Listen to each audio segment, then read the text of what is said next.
मौसम सरमा में मछली सबकी पसंदीदा डिश होती है, लेकिन महंगाई के सुनामी के बायस मछली नवाबशाह के अवाम की दस्तरस से बाहर हो गई। 400 से 600 रुपए फी किलो मछली दस्तियाब है, लेकिन मार्केट में खरीदार ही मौजूद नहीं। जुहेब इकबाल की रिपोर्ट। मौसम सरमा में लजीज पकवानों में मछली सर फहरिस्त है, लेकिन तब्दीली की फिजा में अवाम मछली जैसी नेमत से महरूम है। 400 से 600 रुपए किलो बिकने वाली मछली के बाईस नौबशाह की मछली मार्केट्स में सन्नाटा नजर आता है। कभी कभी दिल करता है लेने के लिए, वो भी दुकान पे जाओ तो 400, 450, 500 रुपए की मछली लगी पड़ी है। अभी कोई तुम्हें पता है कि कितनी महंगाई हो गई है, हर चीज़ पे टैक्स, हर चीज़ पे टैक्स। अरे हम गरीब आदमी क्या बेचें, ये भी हमारे को जो 350 रुपये में मिल रही है तो हमारे से ये ले रहे हैं 300 रुपये में। अभी हम तो 400 में बेचे ना, कोई लेने वाला नहीं है। तब्दीली से आ गई है यहाँ पत्नी नवाबशाह में।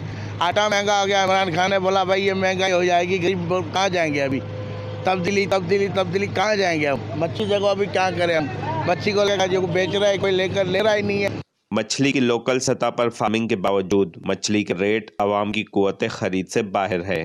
कैमरामैन जमाल मलक के साथ जुहेब इकबाल, नवाबशाह। आजाद कश्मीर में भी बढ़ती हुई महंगाई ने